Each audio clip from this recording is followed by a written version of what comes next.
You know, this guy. Oh, we got Ryan Rhodes on the phone. Is he ready to go now?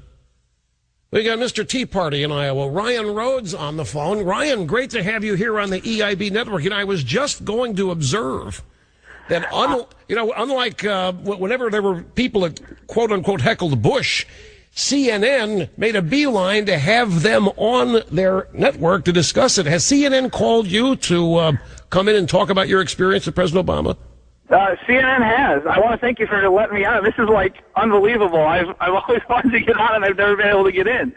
So, but yeah, no, CNN and about every station's pretty much contacted me. Are you going to appear? Yeah, I mean, it's time somebody started talking about the other side and letting Obama know that he's not getting a free pass. Well, God bless you. You are Mr. Guts and Mr. Courage, and what you did yesterday, especially Ryan, in the face of all this bogus news that the Tea Party was losing favor, plummeting in the polls and so forth. What you did was gutsy and inspiring to a lot of people, because we've all heard the staged comments that his supporters were telling you, hang in there, Mr. President. Nobody's faced tougher odds than you, a meaner bunch of opponents, blah, blah, blah. How did you find him? Did you, in your conversation, it sounded, and all I have here is sound, I haven't heard it, sounded like he was flustered.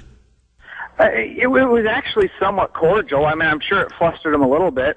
I stood up and he obviously, it's hard to miss somebody standing there. So I said, I'm going to ask this question anyway.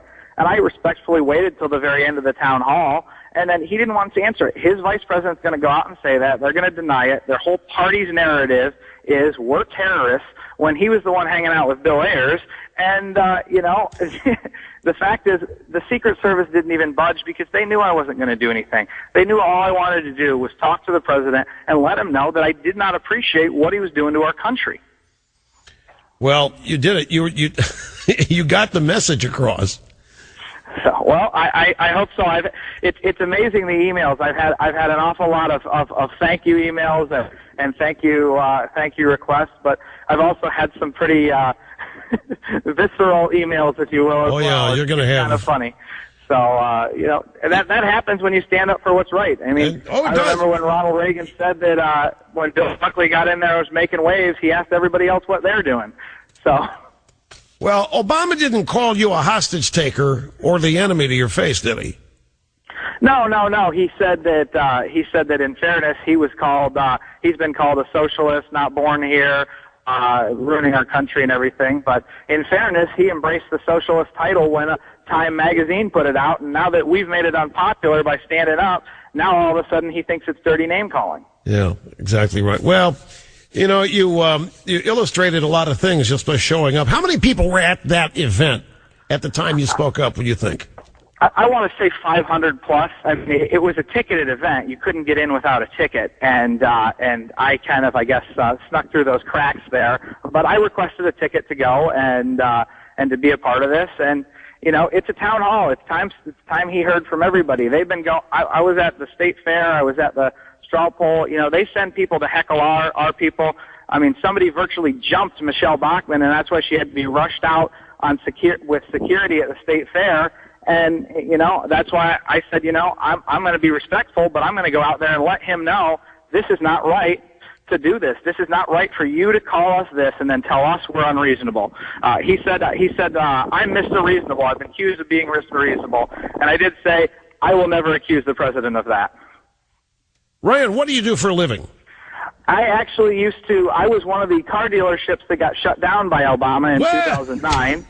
So I was part of one of those, and then I went to work radio, and I'm talking to people who are telling me business owners who say if cap and trade get passed, I'm going to have to fire my employees, otherwise I'm not going to be able to pay these standards. So I used to actually sell radio, even for your program as well.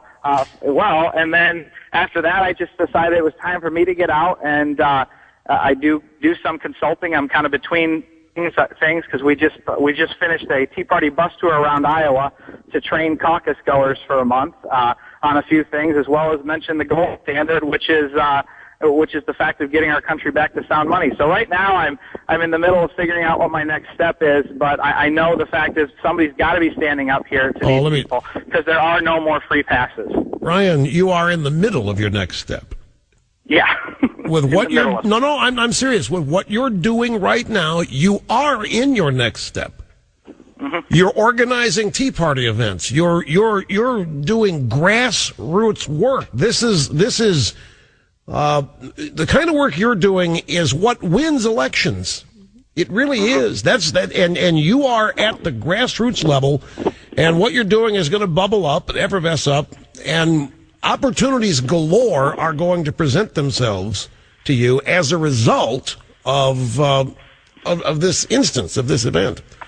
Yeah, well, I also have to give a shout out to my mom and dad, John and Janice Rhodes. They're up in upstate New York, but they were out there, and they were Democrats in the 80s. But I remember sitting and watching your show at one point, and you said you were talking about rugged individualism. My dad looks at me and says, I want you to remember this, son. This is America. You can be anything you want to be. And right now, the reason I'm doing this is because that's under attack. And I just want to tell you that's meant a lot to me is you standing up for people, that rugged individualism, that we can do this and we don't need the government. It actually hinders us and holds us back. See, folks, this is why you need to be up. How old are you, Ryan? I'm 29 years old. 29 years old. This is why I always am optimistic and why every one of you should. Here is a 29-year-old man taking it upon himself to do what he thinks necessary to preserve his country for himself, family, and everything else. There was a famous poet, Ryan, and this relates to you. I mean, to a T. Famous poet once said, "Life is what happens to you when you're busy making other plans." That was John Lennon of the Beatles. And that's exactly what you're doing right now. Life is happening to you while you think you're busy making other plans, and you are in the middle of your next step. Well, I look forward to what it is. I just know that there's, I've been incredibly blessed that, God's given me the chance to get out and represent the voice of some people who didn't have the chance to do that. I was trained at a great place called the Leadership Institute. I was Morton Blackwell's intern, and they gave me the tools to be able to get out here and make a difference and be able to get active in this. And I'm doing my best to use them as good as I can. Well, you worked with a good guy there with Morton Blackwell. Yep, you did. He was fantastic. You wait. This is going to lead to something that you're going to really enjoy doing. You've found. I'm not saying this is because of your little incident with Obama. I'm basing this on talking to you, the way you sound about life, yourself, your future. You've got vistas ahead of you that you can't even see. And I'm sure you've got goals, but don't narrow them too much because you might miss some opportunities come along. Well, keep your goals wide open. What the next thing is, so. Well, that's it. You're in it. The next thing's happened. You keep it sharp. I get within 24 hours, your life is going to change in ways that you never imagined. Yeah, I realize there's a lot of things. I know there's going to be a major attack coming on because their idea is to vilify everybody who decides to dare to stand up. And, I'm sure nobody's perfect here, but I'll tell you one thing is I know that, for instance, just recently, my life's been changed around from what I decided to do. That's what got me involved a few years ago, was a complete drastic reformation of my life that, God just saved me, and I owe this to him, and that's really all there is to do. And I don't believe that he wants people who are dependent on the government, because he wants people dependent on him. Brian, let me ask you a question. Are you proficient with computers? Yeah. What kind of computer do you use? I have an old Acer, I guess. So. Oh gosh, that's embarrassing. Do you have an iPad? I got an iPad. I do have an iPad. It's actually my first Apple product ever. So. You like it? So yeah, I do. I love it. All right. Well, I'm going to send you another one. I'm going to send you one of only 25 EIB Rush Limbaugh signature engraved iPads. Awesome. Oh my gosh. And I'm also going to send you a 13-inch MacBook Air. Oh wow. Yeah, that's fun, cute little computer to learn the Mac on, and it's light, carried around. You'll love it. So you hang on. Mr. Snerdley will get whatever address information we need to send you this stuff, and we'll get that out FedEx either today or tomorrow. Well, I thank you so much. I also want to mention that I'm one of the uninsured, that I believe I've decided to take care of myself. And, when some of those things happen, you don't look to the government, because that's when you stop looking to your own individual self and looking to God. And so I just want to say that a lot of these things, they may paint this, a billionaire funded this. That's not. I went there, I requested the tickets on my own, and I want to make sure people know that this was my question. It wasn't given to me by somebody else. And I appreciate everything you're doing. I appreciate the We can tell that. That's awesome. Hey, you don't need, we can tell the genuineness of your question and your entire conversation with him. There was nothing staged about it. It didn't even appear that way. But another thing about your point about health care and the government. There's one thing to remember, whether it's health care or your job or your career.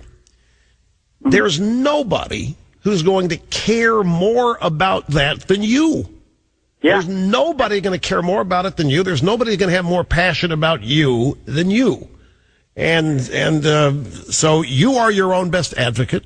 You're your own best investment.